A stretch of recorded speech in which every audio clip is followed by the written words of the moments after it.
Oduu hangafootatinaan eegala. Magaalaa Finfinneetti ragaa ilaa malee dhiiraa fi dhalaan siree buluun hin danda'amu jedhamee jira.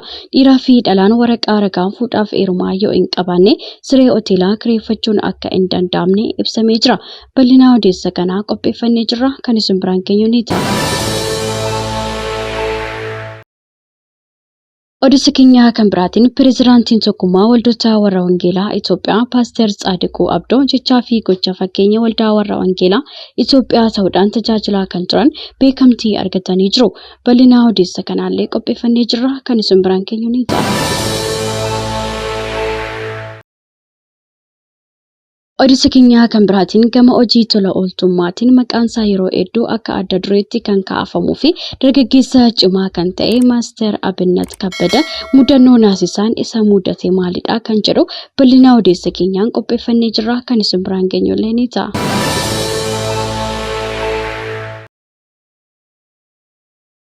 Odeessa keenya kan biraatiin ammoo gadi bu'uun qabxii barattoota Oromiyaa sababa rakkoo nageenyaa Oromiyaa keessatti mul'atu irraan kan ka'e ta'uun eeramee jira. Bal'ina odeessa kanaa fi kanneen biroo qopheeffannee jirra. Hanga xumura odeessa keenyaatti turtiin keessan nu waliin haa ta'u.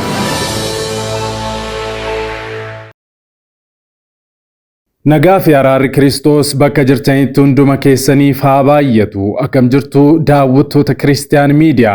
Odeessa wayitaawaa yeroo kanaaf isiniif qindeeffannee isin biraan ga'uuf qabannee dhiyaanneerra. Hamma xumura qophii keenyaatti wajjin turaan affeerraa keenya. Yeroo jalqabaaf gara chaanaalii kanaatti kan dhuftan subscribe gochuudhaan mallattoo beelii sana fuulduratti isinii ba'u ala tokko gadi tuquun ol kan jettu irra kaawwachuu hin dagatina. Kana gochuu keessaniin odeeffannoowwan Kiristiyaanummaa fi biyya keenya laallatan wayitaa addunyaarraa walitti qabaman kallattiidhaan akka isin qaqqabaniif isin gargaara. Yaada keessan koomentii irratti nu qooda. Like share gochuudhaanis guddina chaanaalii keenyaa keessatti ga'ee keessan ba'a. Kallattiidhaan gara odeessa keenyaatti wal wajjin hadabarru.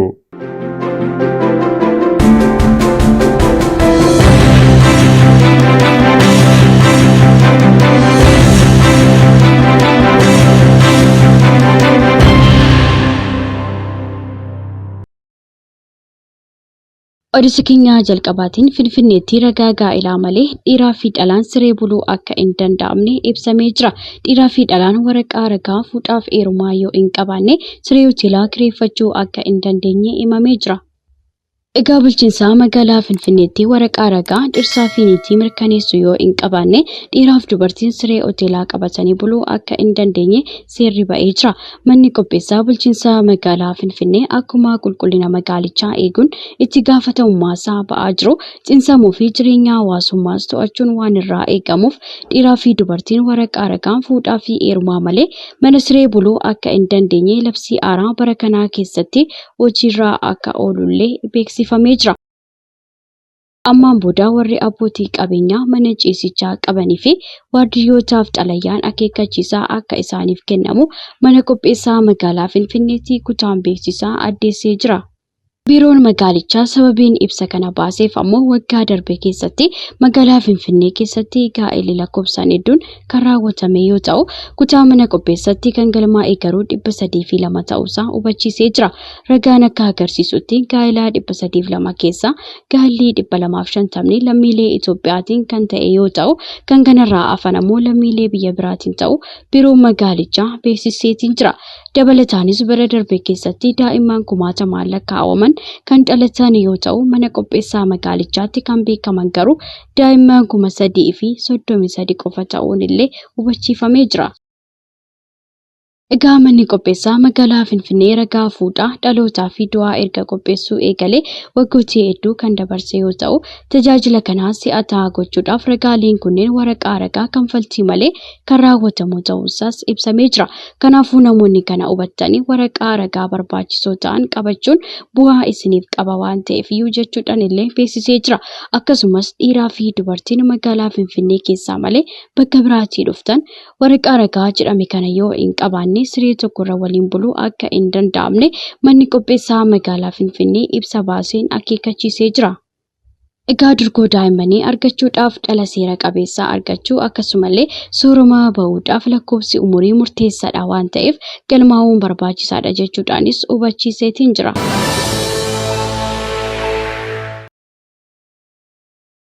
Odeessa keenya kan biraatiin ammoo pireezidaantiin tokkummaa waldoota warra wangeelaa Itoophiyaa Paaster Tsaadiquu Abdoo jechaa fi gochaan fakkeenya waldaa warra wangeelaa Itoophiyaa ta'uun tajaajilaa kan turan beekamtii argataniitiin jiru. Yaa'ii waliigalaa waldaa kiristaanaa 92ffaa mooraa kolleejjii waldaa Bishooftuutti gaggeeffamaa kan jiru yoo ta'u, karaa konfiraansii kanaatiin pireezidaantiin gamtaa waldoota warra wangeelaa Itoophiyaa Paaster Tsaadiquu Abdoo fi tajaajiltoonni waldaa kiristaanaa kan biroo dabalatee abbootiin jalqabaa waldaa Itoophiyaa keessatti fakkeenyaa fi jechaa fi jireenya waldaa tajaajilan badhaasa beekamtiin kennameefii jira. Egaa konfiraansii kana irratti barreessaan olaanaa mana maree waldaa wangeelaa Itoophiyaa Lubii Darajjee Jambaaruu dabalatee abbootiin amantaa adda addaa hirmaatanii jiru. Namoota dhugaa dubbii wangeelaa lallabuudhaan fakkeenya gaarii ta'uu isaaniitiin beekamtii argatan keessaa 10 waldaa amantoota biroo irraa 11 immoo waldaa kiristaanaa irraa walumaa galatti tajaajiltoota 21 waldaa keessatti beekamtii argataniitiin jiru. Sagantaan beekamtii kennu kun gara fuulduraattis kan itti fufu ta'uusaa pireezidaantiin waldaa kiristaanaa Lubii Dassaaleny Abbabee dubbataniitiin jiru. Odeessa keenya kan biraatiin ammoo hojii tola ooltummaatiin onnee miiliyoonotaa keessa kan gale Maaster Abinnat Kabbada gama teekwaandootiinis beeltii gurraacharra kan ga'ee fi qaamni isaallee akka pilaastikaa kan socho'uuf Maaster Abinnat saatiiwwan muraasaan dura oduu gammachiisaa tokko nu dhageessisee jira. Egaa gochoonni ajaa'ibsiisoon inni motora irratti argisiisu baay'ee ajab-jechisiisuu irrattillee argama. Gama teekwaandootiinis agarsiisni inni agarsiisu irrattillee dinqisiifattoota hedduu kan horate yoo ta'u dinqisiifatanii darbuu qofaan hin danda'amu. Maaster Abinnat hojii tola ooltummaa hojjetuun jalqaba maatii isaarraa kan barate yoo ta'u umurii isaa dargaggeessa ta'us hojiilee inni hojjetu hedduun isaa kan nama dinqisiisudha. Adeemsa isaa guyyaa guyyaa keessatti yoo xiqqaatee qarshii miiliyoona 2 walitti qabuudhaan deeggarsa taasisee laphee miidhamtoota hedduu wal'aanuu irrattillee argama.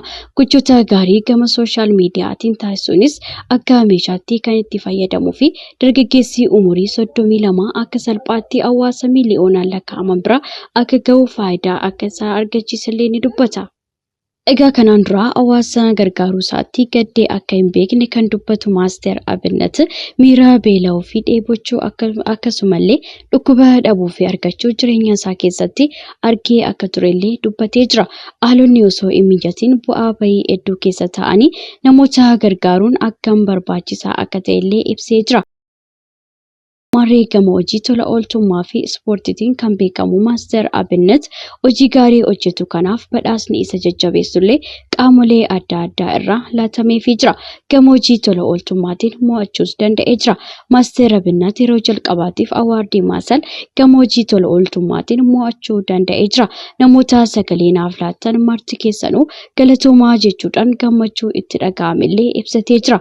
Sooshaal miidiyaaleen hojii tola ooltummaa keessatti dhiibbaa guddaa kanneen uuman keessaa akka adda dureetti kan ka'uu fi hojii gaarii hojjechaa tureef miila fagoo adeemuu fi jaallatamummaa guddaa akka argatuuf illee kan taasise ta'uudhaan badhaasa awaardii maasaal kana akka injifatuuf dhiibbaa uumuu isaallee ibsee jira.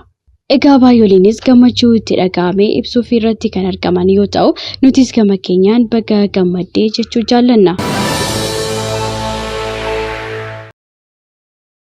Odeessa keenya kan biraatiin gadi bu'uun qabxii barattoota Oromiyaaf sababni rakkoo nageenyaa Oromiyaa keessatti mul'atu ta'uun ibsamee jira. Mootummaan naannoo Oromiyaa barnoota irratti xiyyeeffannoo addaa kennuudhaan hojjechaa jiraachuu ibsus iddoowwan rakkoo nageenyaa qaban keessatti garuu lakkoofsi barattoota kutaa 8ffaa fi 12ffaa qabxii darbinsaa argatanii gadi bu'aa ta'uun ibsamee jira. Godinni Horroo Guduruu Wallaggaa godinaalee Oromiyaa dhiyeenya rakkoo keenyaa akkasumallee rakkoo hamaa keessatti kufanii jiran keessaa ishee tokko akka taatillee eerameera. Egaa godina Horroo Guduruu Wallaggaatti bara 2014 keessa barattoonni qormaata seensa yuunivarsiitii fudhatanii qabxii darbinsaa argatan 300 akka ta'ee fi bara 2015 qormaata kutaa 8ffaa fudhatan keessaa 22 qofaan darbuun itti gaafatamaa waajjira barnootaa godinichaa obbo Jireenyaa Bayyanaa himanii jiru. Qabxiin barattootaa gadi bu'uuf sababni rakkoo nageenyaa ta'uu eeranii jiru. Barataan yeroo gahaa fudhatee barachuu qaba. Barsiisaa fi daayirektarii tasgabbaa'anii barsiisuu qabu. Garuu aanaalee godinichaa tokko tokko keessatti sababa rakkoo nageenyaatiin barnoonni adda citaa turuunis himamee jira. Dabalataan namootni qe'ee irraa buqqa'an manneen barnootaa keessatti qubachuu akkasumallee humnoonni nageenyaa mootummaa fi hidhattoonni darbee manneen barnootaa keessallee buufachuun sababa akka ta'e eeramee jira.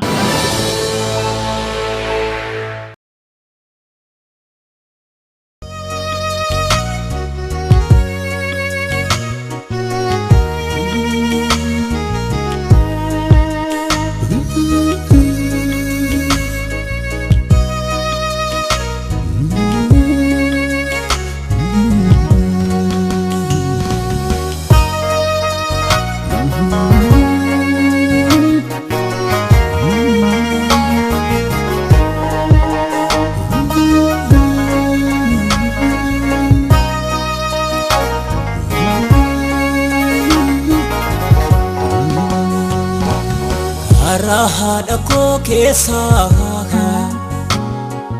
jalqabdee ammarraatti harkaan qabdee dhuftee buufteen deemnee maatii adnaa faara toleessaa fuulli kee Agang sitof dagade Namni obsam nam fidu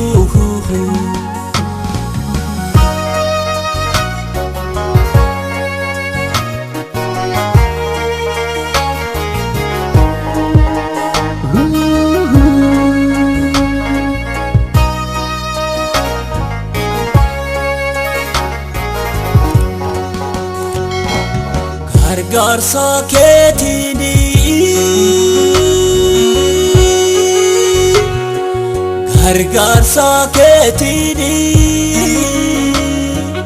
Oleeras darbeeras hundumaa Oleeras darbeeras hundumaa Oleeras darbeeras hundumaa Oleeras darbeeras hundumaa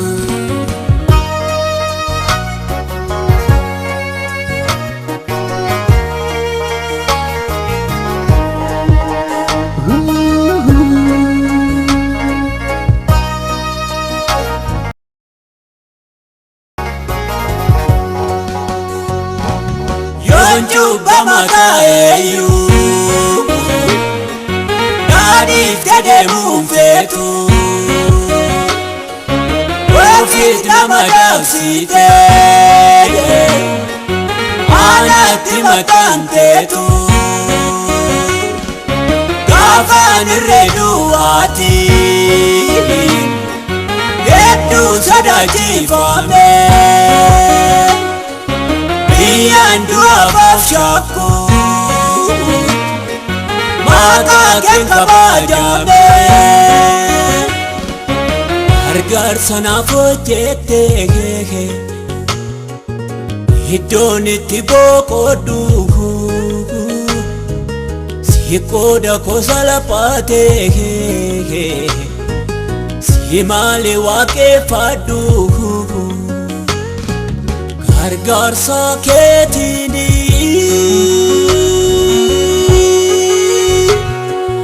Gargaarsa keetiini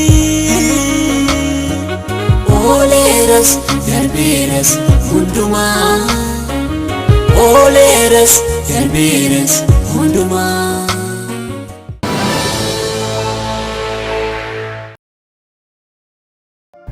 Waggoota dheeraadhaaf kiristaanonni miidiyaalee ittiin sagalee isaanii ibsatan dhabuun rakkataa turaniiru. Bari'uun waan hin oolleef maarree kunoo Kiristiyaan miidiyaa sagalee nuuf ta'aa jira. Kanaaf miidiyaa haqaa odeeffannoo dhugaadhaaf wayitaawaa yuutuubii Kiristaan miidiyaa subscribe, like, share godhaa. warra sagalee dhabaniif sagalee ni taana. Yesuus fayyisaadha.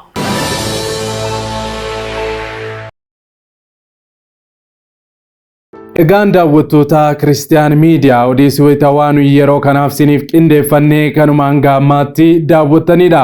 Waan daawwattaniif ulfaadha. Yeroo jalqabaaf yookaan qophii keenya walakkaatti gara chaanaalii keenyaatti kan dabalamtan subscribe gochuu fi mallattoo beelii sana fuulduratti sinii bawwaala tokko gadi tuquun ol kan jettu irra kaawwachuu hin dagatina. Yaada keessan koomentii irratti nu qoodaa, like share gochuudhaanis guddina chaanaalii keenyaa keessatti gahee keessan ba'a. Sa'aatii muraasaa booddee odeeffannoo kiristaanummaa gara birootiin hamma deebinee wal arginutti turtii gaarii isiniif haa ta'u. Gooftaan hunduma keessanuu isin haa eebbisu.